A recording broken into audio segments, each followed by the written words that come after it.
Hello,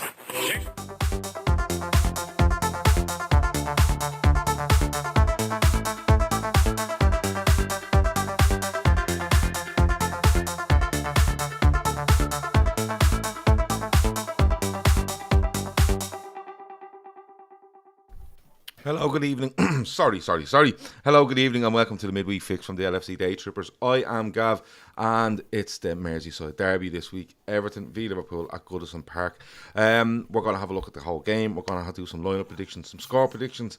Rafa Benitez, Jurgen Klopp, all the usual stuff from the Midweek Fix this week.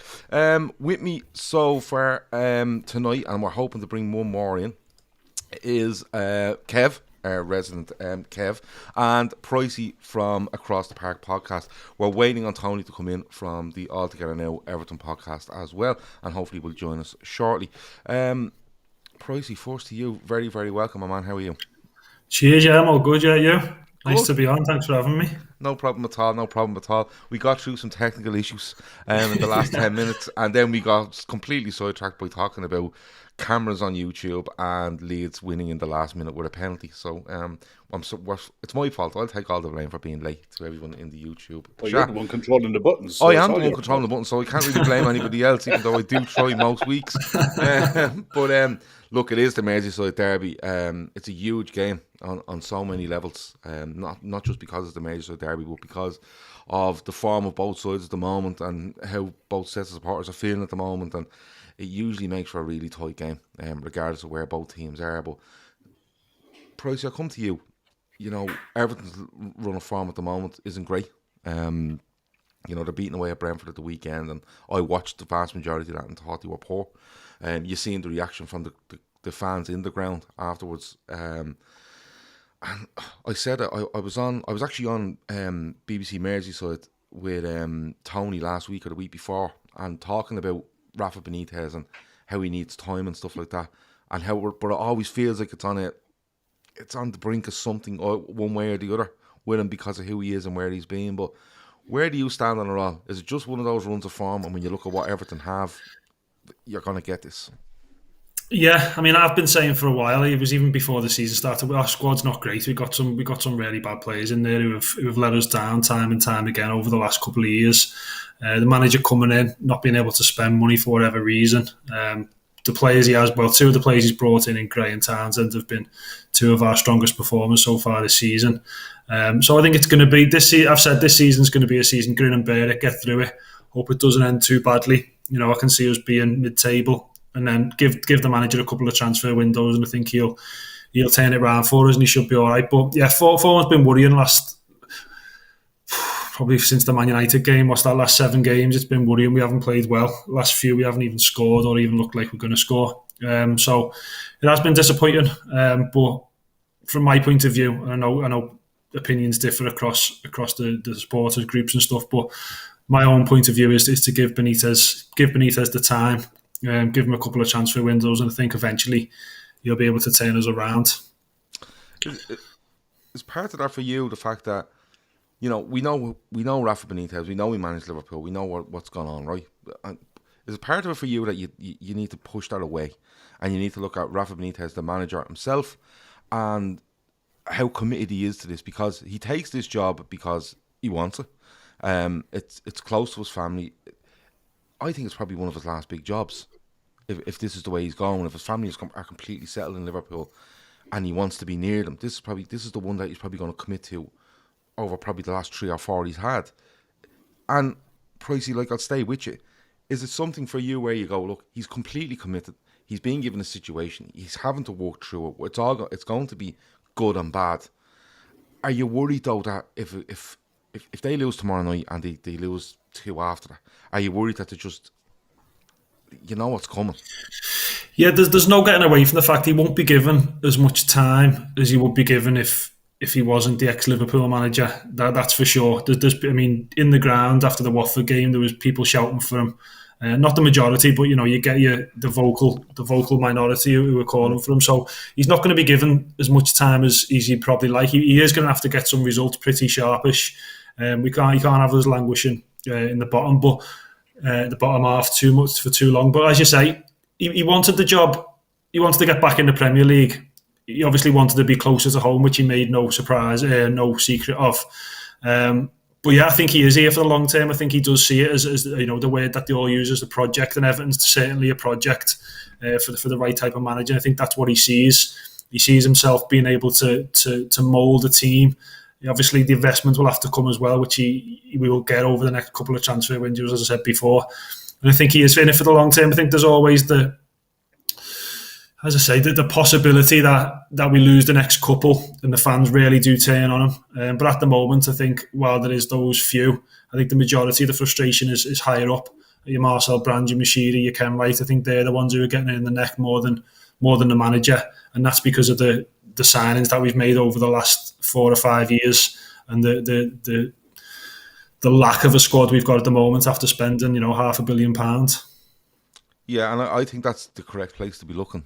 Far from me to tell you where to look because there's nothing to do with everything. But for me, looking from the outside in, and I'd say this whether it was Benitez or anybody else, what they have inherited from top to bottom, for me, is a bit of a mess. And when you throw on top of that who Benitez is, it's like this is never going to work, never going to work. And for me as a Liverpool fan, I kind of go, most of the time I go, brilliant. If it's not going to work, I'm absolutely delighted. But this part of me and this is kind of going, well, I am intrigued how long he gets and what he can actually do because he's a brilliant manager. There's no two ways about it. But, I think you were spot on. He needs a couple of transfer windows and he needs the right backing as well. And he needs it in the right way. Because I hear all this stuff about Marcel Brands and he picks this and he picks that. Benitez won't have a bar of that. Benitez won't be putting up with that, like more or less being told what players he's getting. He won't. And if you give him what he wants, and I'm not saying spend another $500 million, but if you just put the right little bits in place for Benitez, they'll be absolutely fine. But I think it's going to be intriguing, absolutely intriguing to see. Kev, on the other side of things, Liverpool have a disappointing draw at home to Brighton. They lose away at West Ham. They go into the international break. They come back looking like they're a little bit of a different animal. Is this a game you want coming while you're just starting to look and like you're clicking into gear? Or is it one you don't want where you go, I could have done with this maybe another 2 or 3 down the line, regardless of what form everything are in? Doesn't matter. It doesn't matter. I hate this game. I hate everything about it. I hate the toxicity. You're not going to watch them now. I'll watch it, but I'm going to be watching it like that. Yeah. And it's please God, don't get any injuries. Just get the 3 points and go home. And that's all I care about. And as long as that happens, I'm happy. I hate this game. I don't mind Manchester United because you can go there and get a result and it's fine. Everton in a tight ground with fans who are up, it's a horrible fucking ground. I fucking hate it. It's a horrible place. It's a horrible place for anyone to go when the atmosphere is right. If we can go there and get 1 or 2 early, they start singing Rafa songs and taking the piss, then God knows what could happen. But no, I hate it. I have always hated it. As long as I can remember, I've always hated this game because I'd say you're nailed on tomorrow night for a red card. And I watched Everton as well the other day, and I looked at it and I thought I didn't realize how bad things were. I knew things were bad, but Decore is a hell of a player. He's a superb player. And when he's fully fit and firing, he's a serious threat to any side. But the rest of it, I just think I think they could lose the head. I honestly think that a few of them could lose the head tomorrow night. And God knows what could happen after that. It's I don't mind it. I don't mind this game at all. I actually started to dread the Anfield one more than the Goodison one because it was so long not being beaten at Anfield and stuff like that. And then get beaten there last season, and part of me kind of went, like what do we expect? The team he had to try put out and stuff like that. But part of me kind of went, you know what? It's over. It's done with. Whereas the Goodison one, I think you're right. I think you don't know what's coming. If Everton show up and put it up to Liverpool, it's usually a good game. A lot of draws. Yeah, absolutely a lot of draws. Usually not many goals. No. There's been the odd. There was a 3-3, I think. There was a 2-2 there recently. Yeah, a few years ago. Yeah. So you get some of these, but then I've seen Liverpool go there with a Champions League final and they're rising and a 4-0 draw. I've seen them go there in 18-19 draw. You know, just plenty of draws. Yeah, and it's one of those games. Go on. Klopp doesn't mind making changes for this game, and he's done it before. Yeah. And he's shocked an awful lot of us with lineups going into this game. You know, where he's dropped Origi in there before. He used to play Lallana quite regularly in these games, and we were all set. You know, the night before, you'd be picking your lineups, what have you, and you go as strong as humanly possible. And then he'd come in and make 4 or 5 changes, and you're sat there holding your head in your hands. Why is he doing this? And the reason why he's doing this, and he's right in what he said in the press conference, Klopp views this as another game. He tries his best to. But he does it with common sense in mind. He'll look at it as, look, I'll put that aside to get 3 points. And irrespective of if that's my strongest side or whatever, that's the side I need to get 3 points because of the fitness of X, Y, and Z player. And I expect tomorrow night to be no different. I expect him to make changes. And I think a lot of people are going to lose their head about 7:15 tomorrow night.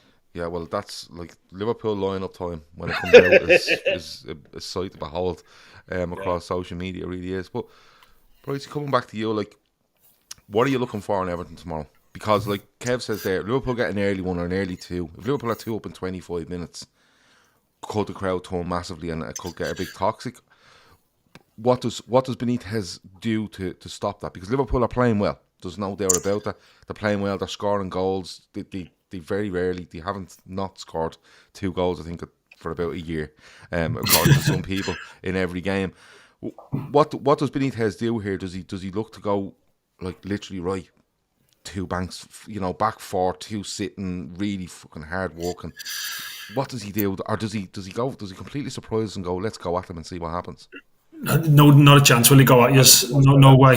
You're looking at a 4 or 5-0 if we try and go toe to toe with you. I think it's going to be a case of. I think that Kev made a good point about the crowd. It's under the lights, and there will be a good atmosphere to start. If Liverpool score in the first 10 minutes, that'll soon change. So I think it's a case of not conceding for the first 10 minutes, 15 minutes. See how we get on. Again, half an hour. Let's not concede. Let's be in the game, and then let's get to half time still equal, whether it's 0-0, 1-1. Let's not lose the game in the first half, and then the second half, maybe we can take a couple of chances. I think he will sit in. I mean, typical Benitez, we've seen it ourselves already this season. He'll sit in and he'll try and catch it on the counter. It's just whether when we've got the ball, we can be confident on the ball and we can look at danger. Because again, you know, go back to the Man City game a couple of games ago. We done the same. We tried to sit in, tried to stay tight, but on the ball we were awful. So it will be reliant on us being confident on the ball and having a go. But yeah, sit until half time, see if we can get a goal second half. I think we'll get chances. I think teams who've played Liverpool have had chances. Even Southampton at the weekend, Liverpool were really good, but Southampton had a couple of chances, and if they took 1 or 2 of those, it'd be different. So I think there will be chances for us. It's, as I say, it's just making sure we take them when they come. To go toe to toe would be. It's not going to happen because Benitez just doesn't ever play like that in any of his teams he's ever been in. I think even at yourselves, he would never play like that way, would he? Defensive first and try and nick a goal is the way to do it. But as I go back to the point of the crowd are going to be massive. We'll all be going into the game as Evertonians. You've got to be up for it. It's a derby. As much as we've been awful, we're going to go into, you know, come 8 o'clock, we're going to get that buzz in our belly and think that we might be able to nick something, and the crowd's going to be up. But it'll be up to Liverpool to try and silence us, or to even, as Kev said, it could even go worse than silence us, and it could go toxic if Liverpool get a couple of goals in the first half. Let's see. I'm just thinking of it, and I'm nervous just even talking myself. Yeah. I'm talking myself into nerves there by saying it, because you're sitting here going, "What the fuck have I let myself in here for? I could have had a nice, easy Tuesday night, not thinking about this game instead of talking to these 2 pricks." But the thing is, like Kev makes the point about the crowd, right? And you're making the point we won't go toe to toe, and I completely get that. What's happened with Liverpool for the vast majority of this season, where teams have got something off them, is Liverpool are playing this way where when Liverpool won the title, they used to pen you in. But they penned you in where they had 2 fellas sitting in midfield, all right, and 2 centre-backs. And they were really well covered. So they were able to just shift one way, shift the other way, and cut things out and really pen you in and smother you. This is a different version of Liverpool for me, where they're penning you in, but one of those midfielders is joining in. and we're leaving one midfielder and two centre-backs. So that's where people are getting chances. But Liverpool are willing to take that risk and say, okay, Van Dijk and a Matip plus a Fabinho, we're quite happy with them three, and our fullbacks will get back, or another midfielder will get in. We'll take that risk because that extra body is making us have more chances and making us get more goals. That's where we are, right?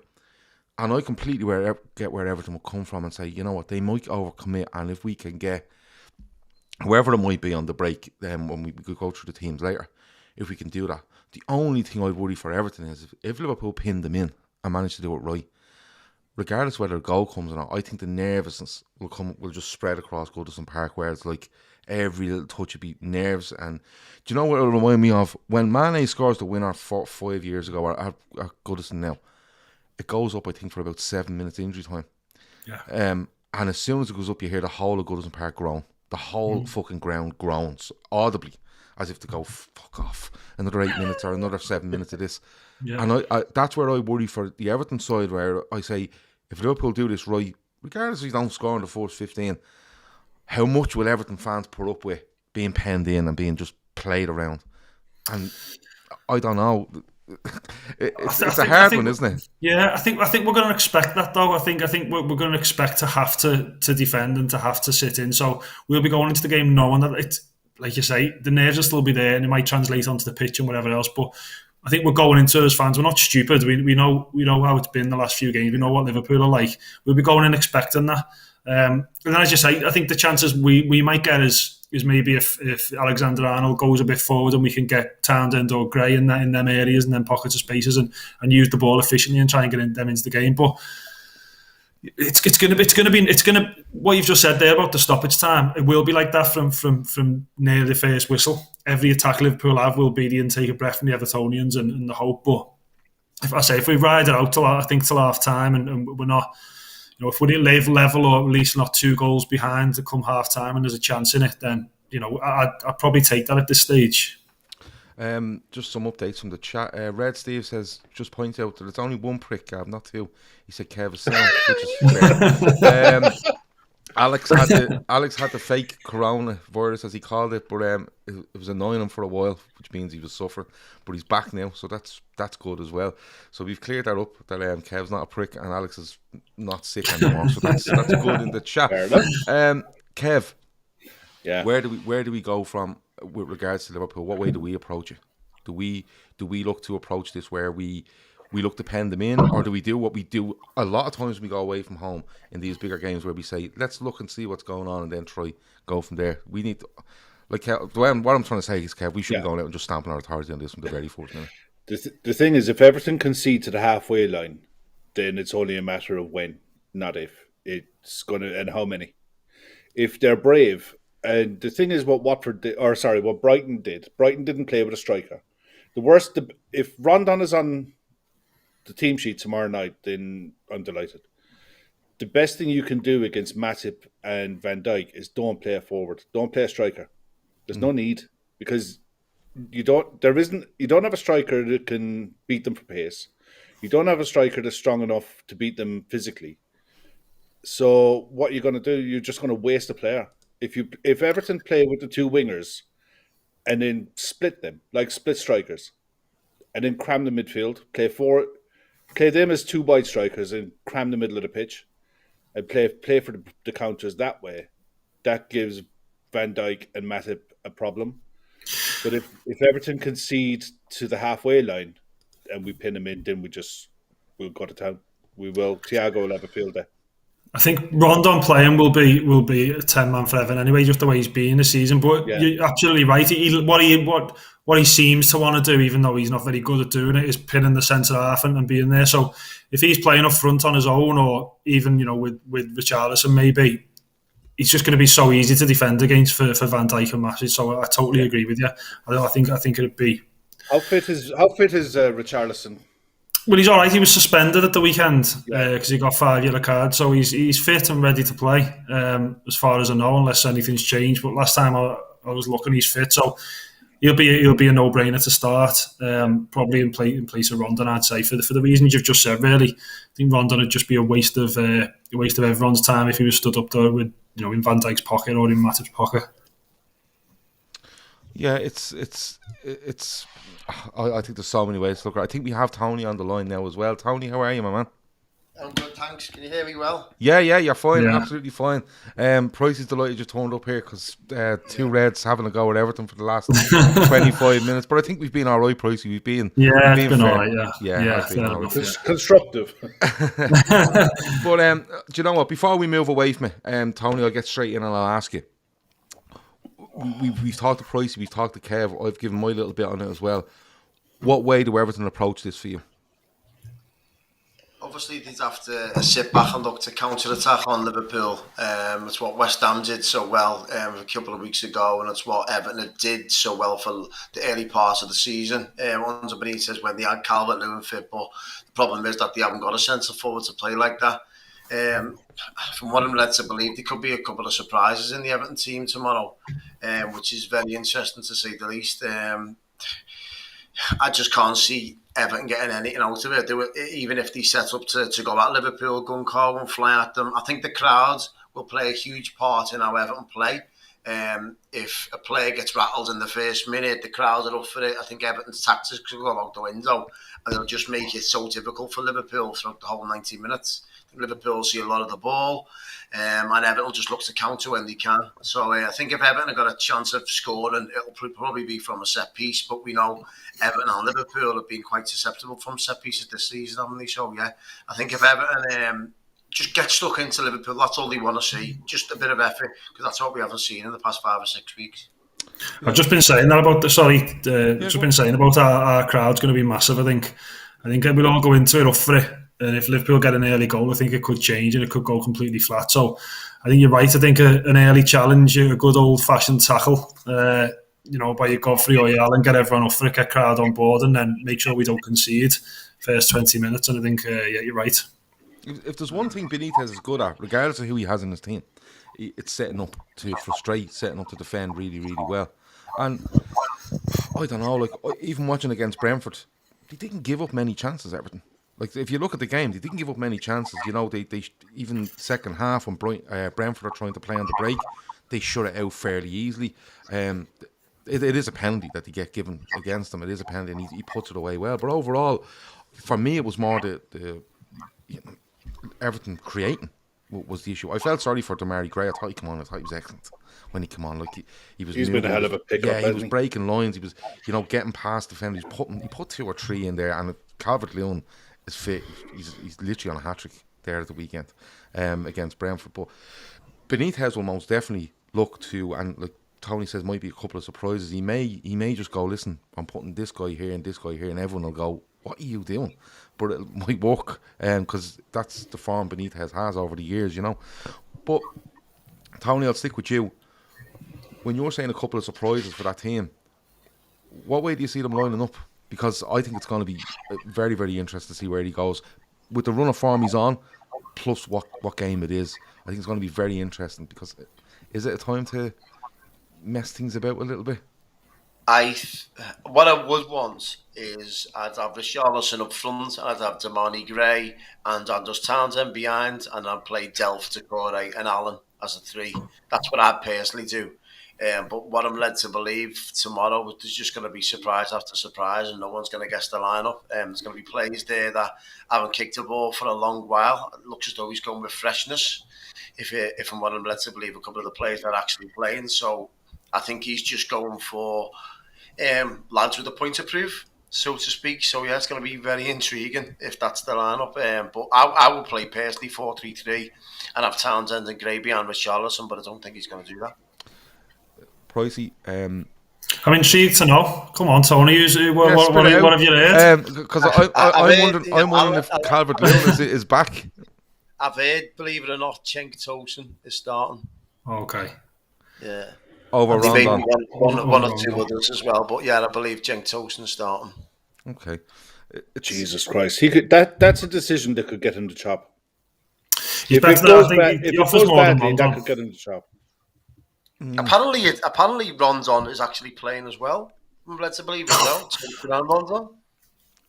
But you see, this is what Benitez is. I'm bad enough, Tony. Don't give me that now. He's got on the cans after this. Pricey was regretting coming on, and because his nerves were gone, and now Tony's doing this, so it's fucking great. But this is what Benitez does. This is the only rumours what have been told. That's all. Oh, fair enough. Good stuff. No, when he was at Newcastle, he played because you remember that Dutch left wing back that scored against us, William.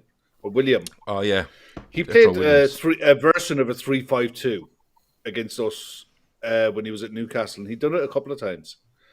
I wouldn't be surprised if he changes the shape to go some way to contain and double up on Trent and Mo and Sadio and Robbo, and try to leave one player free for the counter.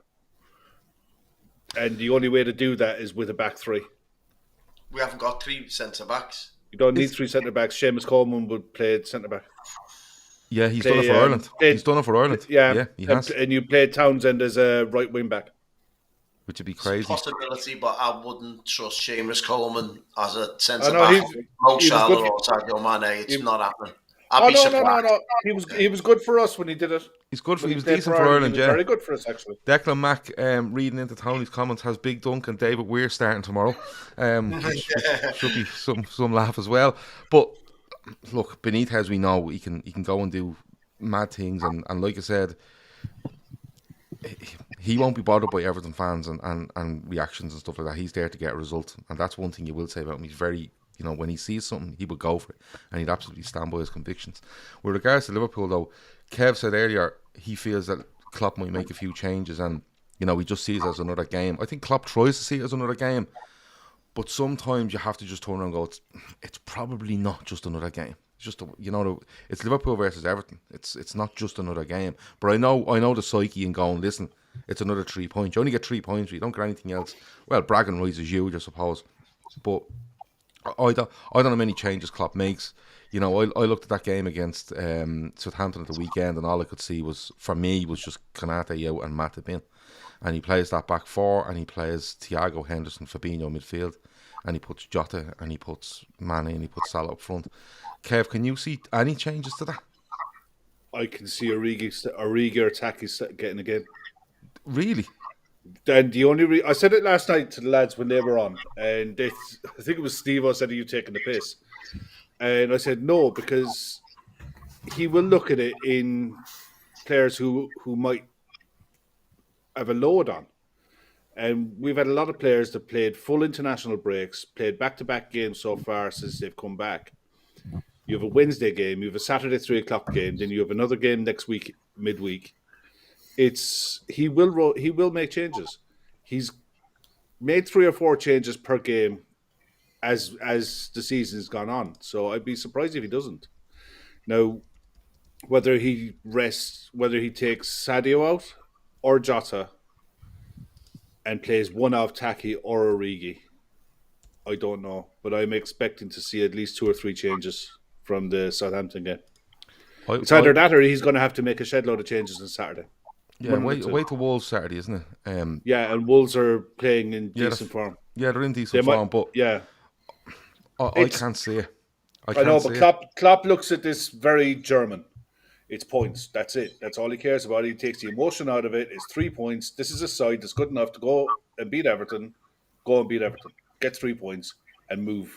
That's the way he's going to look at it. And that's why he's so successful, is he doesn't get drawn into the emotion of... That's why when we went on that title run and we got so far ahead, everything was next game. Not 2, 3, 4, 5 games ahead. It was the next game. And put it away and go again, and put it away and go it again.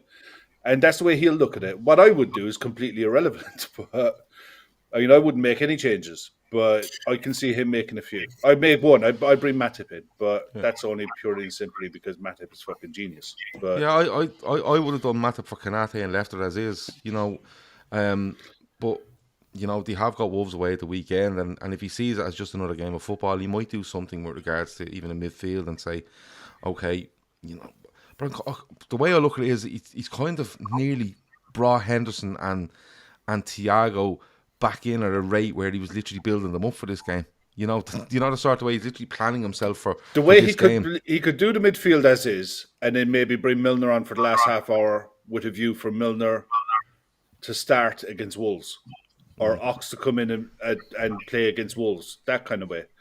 But I honestly think that's how he views games. It's literally managing players and managing what's in front of him, and take everything else out of it, and just literally just metronomic. And go like that. I don't think he looks at it any other way. Okay. Let's do... Can I talk to you, Pricey? I'll come to you. Richarlison. What's going on there? He wasn't around at the weekend. No? No, suspended the weekend, wasn't he? Was it just a suspension? Because I was looking around going, okay, I actually thought it might be a suspension because I'm going, he's not in the squad and he wasn't listed as injured. So, where does he come into the scene? Because he has to play. Well, yeah, I would have thought he would have went up front, but with what Tony's saying, maybe that's not the case. But I would have just brought him. I mean, he works better when Calvert-Lewin's on the pitch with him. I don't think he's a number 9. He's not very good at holding it up, or he's not as good as you'd expect him to be holding up. He proved it against Man City the other week. So if I was, before I came on here tonight, I would have thought he'd go up front with. I would have thought it would have been possibly Townsend just behind him, with Gray and maybe Gordon playing. So yeah, that's what I see. If he's not, if those two are playing and he's fit, which he is fit, then I'd probably see him going wide, which he's played in the past, and he plays that role pretty well, either on the left or the right. So I mean, I don't know what Tony thinks. I think if it was me, I would play Richarlison up front. I'd be surprised, Tony. I'd be surprised if he's doing Towson, Rondon, and he's putting Richarlison into that side as well. Maybe there's a method to his madness, because if he plays Richarlison on the wing, then does that stop your Trent Arnold from pushing up, or whoever? If he goes on one wing and the other, will he be more reluctant to push up Robertson if he's on that side, if he knows he's got to chase back for Richarlison? So he may be thinking about that. And one thing that you do get from Richarlison is hard work and effort. And Everton haven't had that for a while on the wings, especially when Alex Iwobi's playing. So to stop Liverpool, their main threat in Robertson and Trent Alexander-Arnold, that's probably a way to counter-attack that by playing Richarlison on the wing. But they were just rumours that I got tonight in terms of Toes and Rondon. I hope they're wrong, I really do. And I would play Richarlison up top all day long, because he'll run and run and run all day. He owes Everton a big performance, Richarlison. 5 bookings. For the centre forwards, where we've played 12 games, that's stupid. It's ridiculous, really, for the centre forward. So yeah, he cost us at Brentford when we needed him. He's had a week's rest, so he'd be chomping at the bit for tomorrow night. I'm just thinking of all the names in my head, and for me, I would have been surprised if he didn't do Richarlison off one side, Demarai Gray off another, and one of your strikers up front, and just went right. That's what we're pinning our hopes on. But Demarai Gray comes on for 20 minutes against Brentford, and I remember the commentators even going, he was injured last week. You know, they didn't think he was going to make this game, and he's putting him on for 20. Pricey, was that something? Were you surprised that you seen him on? Because the talk all through the week was Demarai Gray is the next man onto Everton's injury list.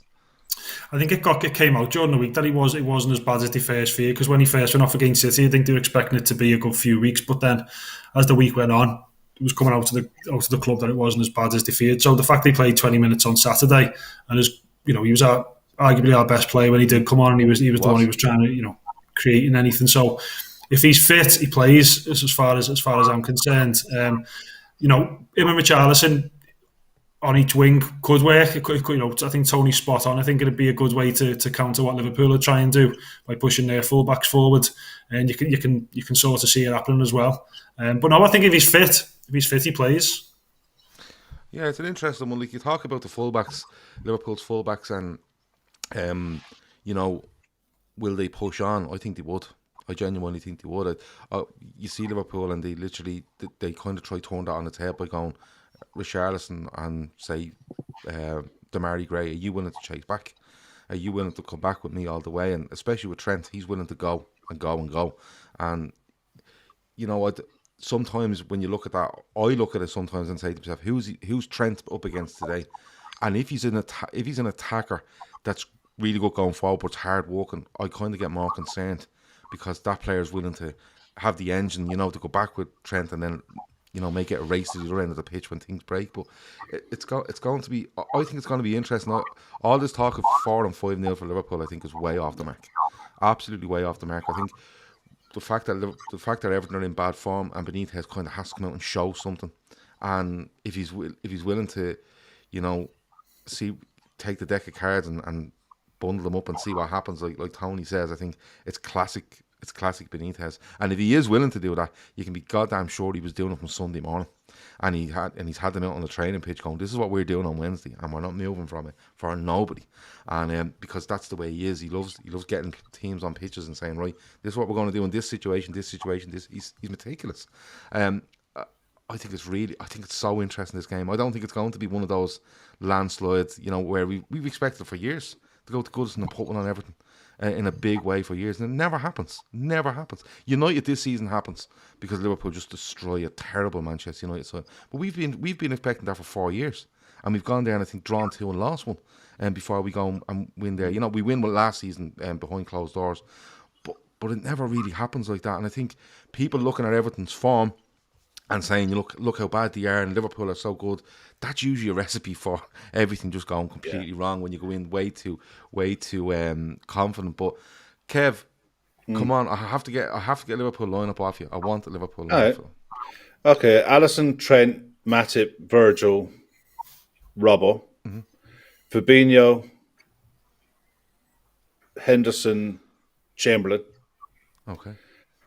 And I think it'll be Mane, Origi, and Salah. Okay, Mane, Origi. That's how I think it'll be. Salah. Okay. Pricey, Everton side place. Try work in Tony's predictions and your feelings as well. Well, I hope I don't have to. I'm not going to go with. Fair enough. If Tosin and Rondon are playing, but I'm not going to put that in my prediction because I've got to hope for the best. If that goes into prediction, I'd start drinking now. I'd put Pickford in goal, Coleman, Luca Dean, Keane, and Godfrey, because they're basically the only 2 centre halves you've got to get fit. I would go 4-4-2. I'd go Allen and Decore, Gordon, Gray, and then I'd put Townsend behind Richarlison up front. That's how I do. I think that'll give us the pace to counter. But I get Tony's point about having an extra man in midfield, and Delph could do that well. But I'd go 4-4-2. It's what we've played most of the season. I'd stick with that personally. Okay, Tony, for you? I think Everton will go 4-4-2. I think as Pricey's just touched on there, the back four basically picks itself with Coleman, Godfrey, Keane and Luca Dean. Obviously Pickford in goal. I go Allan and Decore. Don't be surprised if he throws someone in like Gabamin just for fresh legs, because he knows the Liverpool players have played a lot of games at the moment, as Kev was touching on before. And whether he could do with the rest now or on the weekends, don't know. But I think Everton will freshen it up. But I think he'll go 4-4-2. Allan Decore. I think you put Richarlison on the wing. You put Damani Gray on the other wing, or Townsend, and Rondon and Tosin up front, just so we can boast an aerial threat, especially from set pieces. Because if Everton are going to score, they've got a good chance it'll be from a set piece, so they start flooding the box and they can get players to hold the ball up. Because it's no good if Everton play one up front and it's just Van Dijk's got a cigar out. It's just ball's just going to be coming back to us left, right, and centre. So if we can put pressure on Tosin and Rondon, work the centre backs to try and make themselves as awkward as possible. I think they'll go 4-4-2, but don't be surprised if the likes of Gabamin or Tosin or someone just out from the cold start tomorrow. Yeah, I think it's hard to predict mainly because of the form Everton are in. If Everton are in half decent form, we just go same again from the weekend, or maybe 1 or 2 here. But because of the form they're in, it's Benitez. I think it's hard to predict. Liverpool-wise, I would genuinely go with the same team to beat Southampton, but Kanate out and Matip in, just because Matip's used to this game. I do think, I think the first 10 minutes of the match, it's a saying, it's an old cliche, but they are so crucial. Mm-hmm. If Everton can get through the first 10 minutes and start making themselves into the game. So hang on, 15 minutes, 20 minutes, it's still 0-0. All of a sudden, they start to grow in confidence. The crowd will be behind them. But if Liverpool score in the first 10 minutes, the grounds will be empty. And that's got to be, it will be. That'll be the difference. So yeah, the first 10 minutes are absolutely pivotal, critical to how the result will probably pan out. We did say that earlier before I come on as well, like how big that 10 minutes is, or 20 minutes, or even how the game starts if Liverpool just go on the front foot and just pen Everton in. I think the reaction of the crowd is huge, but I'd be amazed if Everton don't go 3 in midfield. Simply because the way Liverpool's midfield at the moment is working is Fabinho is protecting. Thiago's pulling strings, and Henderson is actually getting more and more advanced. And Thiago has a couple of goals as well in the last couple of games. I'd be amazed if he didn't go 3 in midfield and nearly go 4-5-1. But making sure that the wide men in that 5 are a threat. If he's looking at Southampton from the weekend, he's saying, if we're good enough and try to defend really well against Liverpool, they will give us chances on the break, because they do. You can't deny that. You can't sit here and say Liverpool are brilliant and they don't give away chances. They absolutely do. They give, and they're willing to. And they're nearly willing to. They're nearly willing to say, we're going to go so hard up front here that we might give one away at the other end, but we trust the lads at the other end to either defend it or save it, i.e. Alisson in goal. So I wouldn't be messing around for this. We've seen against Southampton, we're 3-4-0 up, and we take Thiago off on 59. We take Jota off. We make those substitutions with 30 and 20 and 20 or 15 minutes to go. We're resting players there. Like, that's it, no problem. And I'm always of the opinion, if you're winning games, it doesn't care if you play Wednesday and then play Thursday for me. If you're winning games and you're flying, you're willing to go out and play every day of the week. And I think away to Wolves at the weekend shouldn't be in our psyche going into that game tomorrow night against Everton. I want to just touch on a couple of players. Pricey, I'll come to you. Luca Dean. I watched him at the weekend and he amuses me what he gets involved in football games. He was just mad stuff like. How's his form being? Because he's high. I think he's a good fullback. I think he's a really good fullback. But I was watching him at the weekend and thinking to myself, concentration levels, are they great? He seems to be getting involved in stuff on the pitch where he shouldn't really be. Where is Luca Dean at the moment? Because I don't know, there's something not right there for me. I think his form has dipped, definitely, but I think it's partially to do with the way he's being asked to play. I think what his quality was always getting forward and overlapping and causing a threat going up. I think Benitez likes his fullbacks to sit a bit deeper, and I think because of that, I think he's suffered a little bit. He hasn't had that freedom that he's had in the past, so I think that's partially to do with it. But I was saying to one of my mates at the weekend, I thought he was really poor on Saturday or Sunday, wasn't it? I thought he was really poor then, and his form has dropped, but as I say, it's partially the way Benitez has got to play, and I think he's holding them back in terms of not going forward. I mean, he's one of them players. When he's good, he's really good, but he can have a really bad game where he stinks the place out. And I think Sunday was one of those games when he wasn't particularly good for me.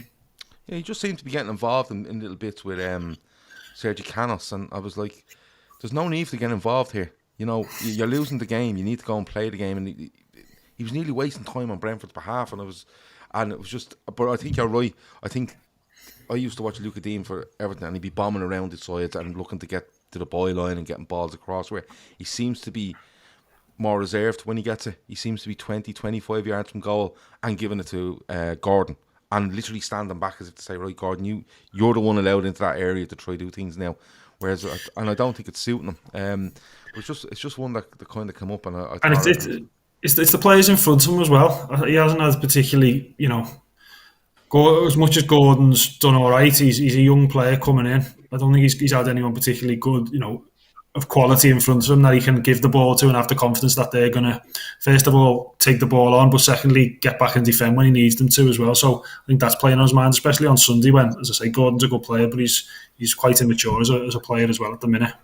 Yeah, he is. He's a young player coming, and he does. He has got talent, Anthony Gordon. But especially when you're going through a tough time, as a young player, the nerves and the expectation is probably doubled on you.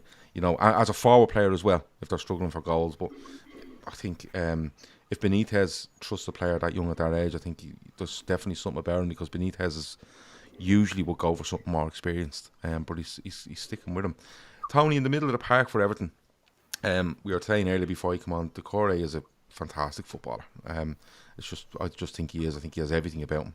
You know, he gets forward, he gets back, he's strong, eye for a pass and stuff like that. But Alan, I watched at the weekend, and I was a little bit surprised by him, because I think he's a really good player. But there seemed to be an awful lot of emphasis on him to be taking the ball from deep and trying to open Brentford up with rake and passes, and I didn't think that was in his game. Is it huge? How big is it for them to dovetail properly tomorrow night? Yeah, it's very difficult to analyse Alan over the past 5 or 6 weeks, because there's been no Decore. The two of them, they play well together. Decore's game goes to another level, because he knows he's got the ability to venture up the pitch, knowing Alan will be sitting in front of the back four. But yeah, we've seen it at Brighton this season, where Alan can literally cut through a nice defensive split pass, and then Everton have scored from. So he has got that in his locker. But I think the thing is with Everton's midfield is that it's so reliant on Decore. And when he's not playing, they're a totally different team. You don't rely on Tom Davis or Andre Gomez or Fabian Delph. And it's chalk and cheese. It really is. Decore is absolutely key for Everton tomorrow. He really, really is. And there's only one or two players there, I say, will get in the top 4 teams in Everton's team. Calvert-Lewin being one probably, and Decore being the other. Decore's been absolutely brilliant for Everton, and I'm glad he's back for tomorrow, because him and Alan will be a nice combination to have back for arguably the biggest game of the season. Yeah, I think when we talk about what way Everton will play, will they look to go on the break? Decore is the sort of fella that can literally break up something at the edge of your box, and 7-8 seconds later he's in the opposition's box looking to head or shoot or, you know, get something on target. I think he's really, really, really good. Dominic Calvert-Lewin is a massive miss, because I remember watching Dominic Calvert-Lewin going back a couple of years ago, and he used to run the channels, and he wasn't really a centre forward for me. He used to run channels, work really hard, and then there was, where is he? Why isn't he in the box? But he couldn't be in two places at once. He was down in the corner flag trying to retrieve balls, and then people ask him why isn't he in the box to score. But he kind of, the evolution of him over a couple of seasons where he just stayed in between, you know, the lines of the box. And I don't know how much Duncan Ferguson had an effect on that, because Ferguson being at the club probably told him, listen, you're a centre forward, get into positions to score, everything else will come. And he's a huge loss. He's so fucking good in the air. He really is. Like, he scores against Liverpool there. Is it the season before last? And he's miles in the air. Like, I don't know how he's up that high. But he's so good in the air, and he's a massive loss. And do you know what? People criticise Benitez's way of playing football. I think he would fly under Benitez, because he would absolutely play the game to suit Dominic Calvert-Lewin. How long is it before he's back, lads? I think, from what I was led to believe, is that he was touch and go for the derby. He should be on the bench for Arsenal on Monday. Okay. So we need him desperately. And you touched on all his attributes there. He's brilliant. His games come on leaps and bounds. He has Ancelotti to thank for that as well. It's very rare you see a player who's so strong, he's brilliant in the air, who's fast, can hold the ball up. He ticks, if you're looking for like your centre forward, he ticks a lot of boxes, as in what you're looking for: pace, power, engine, everything, and scoring goals.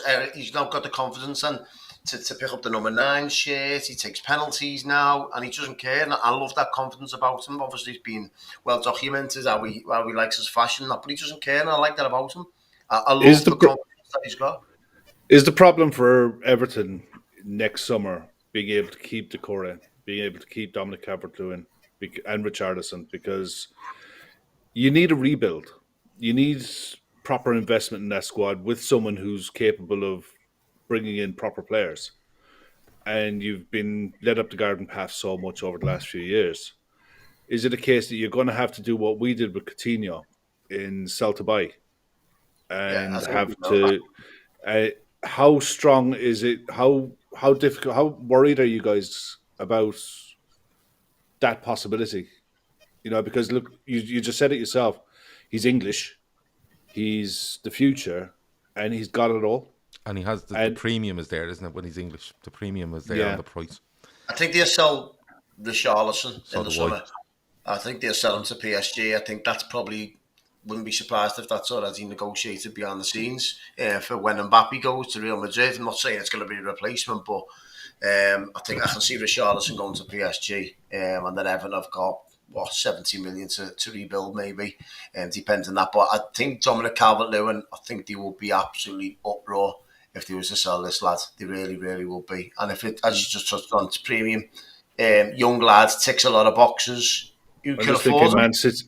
I'm just thinking Man City and definitely a Newcastle. If Newcastle are going to rebuild a side, he's not going to play in the Championship. If they manage to stay up, which is at the minute is a huge if. This is the problem that every Premier League club is going to have to deal with. Is you've got the equivalent of PSG in our league, and they don't give a shit. They will spend, and but the upside to it is you guys need the money, and you need to reinvest in the squad and give, whether it's Rafa or whoever the manager is, give him a chance. But the thing about that is, and these lads are probably better placed to answer that, but in my opinion, right, they need a rebuild. I hate the fucking word rebuild, but they need new blood. They need to probably let the manager put a stamp on it a little bit. But I'm sorry, if Everton Football Club want to do anything and back Benitez properly, part of that backing is you don't move Decore, you don't let Decore go, you don't let Dominic Calvert-Lewin go, and you probably don't let go of Godfrey, who's been really good. Right? Yeah, everybody else is up for discussion. Right now, not all of them will go. Some of them might not. But you know, it's like we said, Pricey said earlier. It's a couple of transfer windows. You can't just turn around. This isn't a game where you turn around and go, right, 6 of them out and 6 of them in next August, then we go from there. It's simply not that. And the backing is not always just financial. It's basically turning around going, I'm going to protect this club from losing A, B, and C. All right, and that's it. And we move from there. I get your point about Man City with regards to Dominic Calvert-Lewin, because when Harry Kane didn't happen, Dominic Calvert-Lewin was the next name in my mind, just simply because of the type of player he is. But Everton have to back the manager and say, this A, B and C. Now, Richarlison, I think, will be the one. I think if they want to free up some funds, that's where they go with. But they'll probably end up saying to Benitez, listen, if you get 60 million for him, we're giving you 40 of it to spend. You know, we have to put some money aside for whatever reason it might be. And that's the way you'll have to look. But that's still backing him. And the biggest backing you can get next summer for me is Dominic Calvert-Lewin, Ben Godfrey and Decore. It has to be that. Pricey, surely you can't just go dismantling this squad and probably the three best. Well, definitely the best player in it for Dominic Calvert-Lewin. You can't do that. No, I can't agree with Tony. If you sold Calvert-Lewin, to be murdered. It's no option. And the point about Newcastle, I think if Calvert-Lewin's going to leave, I get Newcastle have got money and stuff, but he'll only want to go higher than ever. He's not going to want to go to a Newcastle despite the money that they've got, and they can entice him. I think if he's on an upward trajectory, if he leaves Everton to your Man Cities or your clubs in the top four, if we can salvage it. I'm not saying I want to sell Richarlison, but if we need to generate some money by selling Richarlison and we can buy 2 decent players for that money, then that's a goer. And I think Benitez will want to work that out if he can. But Calvert-Lewin, as much as you can probably get for him, you've got to look at who you can replace him with, and I don't think you can replace Calvert-Lewin as easily as you might be able to replace Richarlison, just basically because of the goals. What age is Dominic Calvert-Lewin? No, Dominic Calvert-Lewin. Yeah, about 20. I don't know, 22, isn't he? 23, something like that. Yeah. So it's not like he's 25, 26, and he's looking for the mega contract during his career, where it brings him up to probably 30, and then he gets one big one before he finishes his career. He's at 22. He can easily do another season or two with Everton, and then look, if he wants to move on because he wants to, Everton haven't progressed as he wants to, and stuff like that, which is absolutely fine. He's given plenty of years to Everton, but any suggestion of Everton willing to even listen to offers for Dominic Calvert-Lewin is mind-blowing to me. And it's Everton selling it to him, isn't it? Everton are building a team around Calvert-Lewin. If Benitez has got a plan and he's allowed to carry that plan out, as I say, over the next couple of transfer windows, and Calvert-Lewin's the mainstay and he's the guy they're building the team around, then that's a confidence boost for him to be at a club that he enjoys being at. He seems to like being at Everton. If we're building a team around him, we've got the new stadium coming up, we can sell that to him. I can see him being happy to stay at Everton and being the main man at Everton rather than going to a Man City and not being the main man. Yeah, and I think just sorry, with the Calvin Lewin situation, who's going to buy him for the money Everton will be wanting from? He's just touched on Manchester City, but apart from that, obviously he won't go to Liverpool, and there'd be absolute riots on the street if that was to happen. Chelsea have got Lukaku, Man United have got obviously a flurry of centre forwards. So who's going to pay the best part of 80 million for them? In fairness, Manchester United have got 2 35-year-olds, so. I'm surprised. I'm surprised United didn't go something serious on Dominic Calvert-Lewin in probably the last 18 months. But United and Forsyth don't go together at the moment. They just the open. They've got Rashford, Greenwood. They've Rashford, Greenwood, but I think you've got Cavani and Ronaldo as well, which an out centre forward I think is a big thing for United, and you're probably going to see that over the next couple of months with Rangnick coming in and what he wants to do. But lads, I have to get score predictions. Tony, score predictions and the rules on this show are if you're predicting any goals for your team, you must tell me who scores them. Head says 4-1, heart says 2-2. Okay. If Liverpool scored early, I think it could get silly. Just because of the atmosphere and the negativity surrounding Everton Football Club at the moment. So I think it could get silly if Liverpool scored early. If they don't, I think Everton could get something out of it the longer the game goes on. If they could get to half time and it's 0-0, all of a sudden the Evertonians start on the sun in this for it. Could get a set piece. So go on, I'll say 2-2 and I will say a set piece goal from maybe a centre back, Michael Keane, or maybe a goal from Richarlison. But they'll definitely be a centre off. Okay. Kev? I'd take a 2-0 win. Think Sadio Mane is due. He's been playing well recently. That pass the other day for Robbo for the first goal, for Jota's first goal, through the legs, was just pure silk. I wouldn't be surprised to see Virgil get on the scorer sheet again. But I agree with what Tony said there. If Everton went with the lineup that he suggested, you're going to have 5 6'2", 6'3" players. There'll be a threat from set pieces, but I fancy us. We're on a run now of clean sheets. We're doing really well, so I hope for a clean sheet, and a 2-0 will do me absolutely fine. Okay. Pricey, you can do hard, you can do heart, you can do whatever you want. Well, I'll do heart. You don't become an Evertonian for all these years without getting your hopes built completely up before they get smashed again. So I might well go for a 2-1 for Everton. I can definitely see us scoring regardless, because I think there'll be chances and I think we'll get a goal. So I'm just going to go purely heart, and why not say Everton 2-1 to Corey and Richarlison. Might well have a goal, mightn't we? Okay. Red Steve has 6-0 to Liverpool. Trouble Laker has 3-1 to Liverpool. 2-0 from Gar to Liverpool, 4-1 to Liverpool, 3-0. You're obviously going to get all these Liverpool and the Liverpool chat. Not many putting everything in there. I'm going to say 3-1 Liverpool. An early goal is huge. I agree with Tony and Pricey has said it as well. If Liverpool get an early goal, the reaction from players, I just think those players, if they go 1-0 down early, are probably thinking back to the final whistle against Brentford where they're absolutely getting hammered. And they're like, this is coming again. But on a much bigger scale because we're playing at home. But I agree with you lads when you say if they hold on, and I think they might. I think Liverpool might go 2-0 up. Everton might get one back, but Liverpool will end up winning at 3-1. Goals-wise, I can't look past Jota at the minute. I think his movement is unbelievable. I like Godfrey a lot. I'm not a huge fan of Keane. I think movement hurts him and hurts him badly. And I think Jota, just the way he moves, and we showed a shot chart from him, and he's just not interested in football outside the box. But put it in there, and he's ridiculous. So I will go Jota. I fancy Henderson to get one because he's being that advanced, and I'm not looking past Mo Salah either. And that's why I asked you about Luka Dean, because I think he's starting for.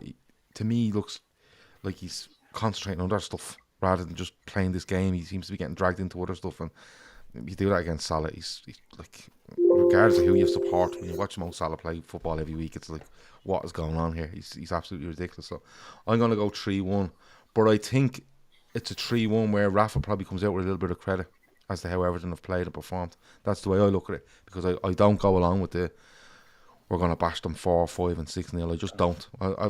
Show me the last time Liverpool won 4-5 or 6-0 at Goodison Park. It's a long time ago. So it's for me it's 3-1. Lads, I can't let you go without asking you where about your podcast, where people can find them and stuff like that. Tony, I'll start with you. All Together Now Everton podcast. Where can people find you if they want to go and have a look? Yeah, we're on Twitter, we're on Instagram, we're on Facebook, the All Together Now Everton podcast. We record mainly at the Bramley Moor, our future home, myself and Greg O'Keefe, and we have numerous guests on every single week, per week. Match reactions, match previews, exclusive interviews, everything we do there involving Everton. Obviously not a good time to support Everton at the moment, but there's always something going on. Good stuff. Pricey, Across the Park podcast. 3 Blues, 3 Reds, arguing week in, week out. Yeah? Yeah, so there's 3 Blues, 3 Reds. There's always 2 of each on every week. So we have a show, usually if it's a Saturday game, then we'll have the show on the Monday night. 2 from each side, doing a review of the games and a preview of the upcoming games and asking each other some questions and stuff. We also have a show a little bit later on, which is a light-hearted quiz type show, which is usually on a Thursday night. So there's no previews, reviews on that, just light-hearted. So you can find us on YouTube. We've got a YouTube channel, Across the Park. Also, that goes out as a podcast as well on all the usual podcast platforms. And we're also on Twitter and Instagram, Across the Park PC. Good stuff. It's a lot to remember, isn't it, when someone puts you on the spot? All the different addresses and stuff like that. I'd be all over the place when people ask me. But look, Kev, have you anything to promote other than cans? Promote? No. Cans? No. But I'd just like to say something about Ray Kennedy and his passing today. I'm not old enough to remember Ray Kennedy playing. Might look it, but I'm just about a few years. I missed it by about a few years, but I went on YouTube again today after the news broke, and what's a player? And I look at those games and the pitches they were playing on, and you wonder, with the touch that some of these players had, the shots they scored, the goals they scored, how much would they be worth in today's market? And you know that these players didn't earn a load of money from the game. And at 70 years of age, 70 is no age, and for someone to pass away at 70 years of age with the disease that he had, it's really sad. It's just a sad day for the club and for his family, and may he rest in peace. He was an absolute baller. Yeah, he was. In today's terms, he was so good.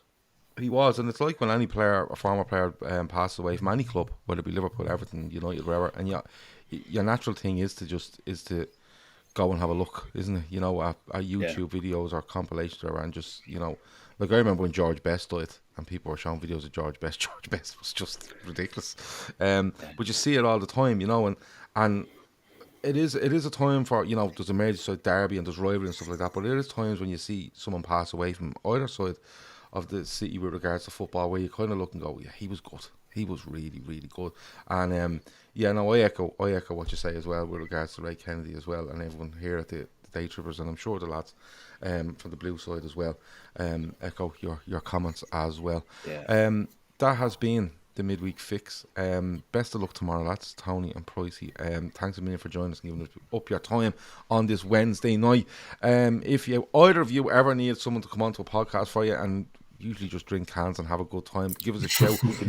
We can definitely do that. Yeah. If you need someone to do that, we're all over it. If you need someone to talk sense and shit, don't bother ringing us. We're drinking cans, mate. We know a guy for that as well. Yeah. We know guys that can talk sense and get stuck in, but cans is where we're usually at. But that's been it. Thanks to everyone in the chat. On your way out, please hit the like button. Don't forget to check out these lads' YouTube channels as well. And that's it. Talk to you in a bit. Over and out.